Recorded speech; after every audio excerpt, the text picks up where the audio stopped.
আসসালামু আলাইকুম। আমার প্রিয় বন্ধুরা সবাই কেমন আছেন? আশা করি যে যেখানে আছেন সুস্থ আছেন, ভালো আছেন। তাসনিম আয়রা চ্যানেল থেকে সবাইকে জানাই স্বাগত। দেশ ও দেশের বাইরে যারা আমার চ্যানেলটিকে দেখতেছেন তাদেরকে অসংখ্য ধন্যবাদ জানাই। প্রতিদিনের মতন একটি ব্লগ ভিডিও শেয়ার করতেছি। আশা করি আমার প্রিয় বন্ধুদের ভালোই লাগবে। যদি ভালো লাগে চ্যানেলটিকে সাবস্ক্রাইব করে পাশে থাকবেন, লাইক দিতে কিন্তু একদমই ভুলবেন না। তো আমাদের গাছে নারিকেল গাছটার মধ্যে কিন্তু বাড়ির পাখির বাসা এগুলো আগে অনেক দেখা যেত, এখন দেখা যায় না। তারপরে এখন ইদানিং কম দেখা যাচ্ছে। তা ওই গাছটার মধ্যে বাসা বুনেছে, দেখতে খুব ভালো লাগলো। তো ওরা হচ্ছে, এই যে বিড়ালটা দেখতেছেন, ওরা হচ্ছে ছোট বাচ্চা নিতে চাচ্ছে, আর এটা হচ্ছে ওর মা। দেখেন আক্রমণ করতে আসছে আমাদের, মানে যারা নিতে চাইছে এদিক দিয়ে আসতেছে, ওদিক দিয়ে আসতেছে, মানে তার বাচ্চাদের সে নিতেই দিবে না। আমাদের মানুষকে কিন্তু ভয় পাচ্ছে না। তো সেটাই চিন্তা করলাম, সন্তান তো সন্তানের, সেটা হোক পশুর, সেটা হোক মানুষের, সেটা হোক বা অন্য কিছু। তা ভাবলাম, আর ওই যে রান্নাঘরের উপর দিয়ে কিন্তু বিড়ালটা আসতেছে, মানে এই সাইড দিয়ে, মানে পারলে আমাদের আক্রমণ করতেছে, আক্রমণই করে দিত যারা নিতে আসছে।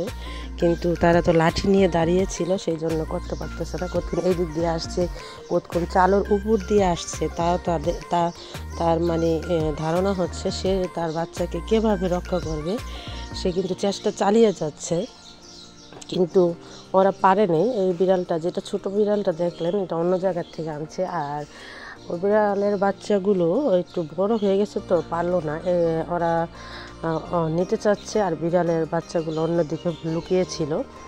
লাস্টে ওদের লাঠি দিয়ে খোঁচাতে খোঁচাতে বাহির করছে ঠিকই, কিন্তু লুকিয়ে আবার ওর মার কাছে চলে গেছে। মানে পরে লাস্টে ওর মা জিতলো। তাই এটা তো স্বাভাবিক, এই পৃথিবীতে কিন্তু মারাই কিন্তু জিতে। সেটাই আর কি তোমাদের সাথে শেয়ার করলাম, যে মা তো মাই, পৃথিবীতে সবচেয়ে মারাই জিতে। লাস্টে কিন্তু বিড়ালটাই জিতলো, তার সন্তানদেরকে সে রক্ষা করতে পারলো। তো এখানে হচ্ছে ওরা করতেছে, তা আমি একটু ভিডিও করলাম, শেয়ার করলাম। আজকে আপনাদের ভিডিওটা কেমন লাগলো অবশ্যই কমেন্টে জানাবেন। আর আমাদের পুষ্কিনিটা দেখতেছেন, আরও পানি উঠবে, এখন পানি আসতেছে সাইড দিয়ে, মানে বিলে ক্ষেতের দিকে আসে। আর আমাদের বাড়িগুলো হচ্ছে, মানে বিক্রমপুরের বাড়িগুলো হচ্ছে উঁচা উঁচা, আর ক্ষেতের জমি হচ্ছে নিচা।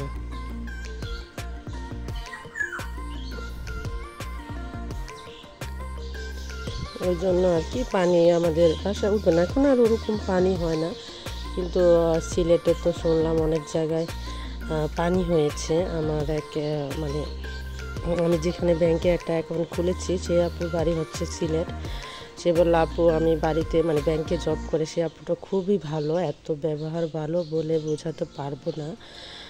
সিলেটের আপুটার খুবই ব্যবহার ভালো। সে নিজের মনে করে বলতেছে, আপু আমি অ্যাকাউন্টে টাকা জমা দিইনি, কিন্তু সে একবারে লেখে সুন্দর করে জমা দিয়েছে। আমি তো বাড়িতে এসে পড়েছি।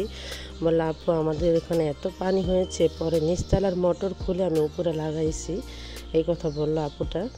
তা খুব খারাপ লাগলো। তো আজকের ভিডিওটা এখানে শেষ করলাম। আল্লাহ হাফেজ।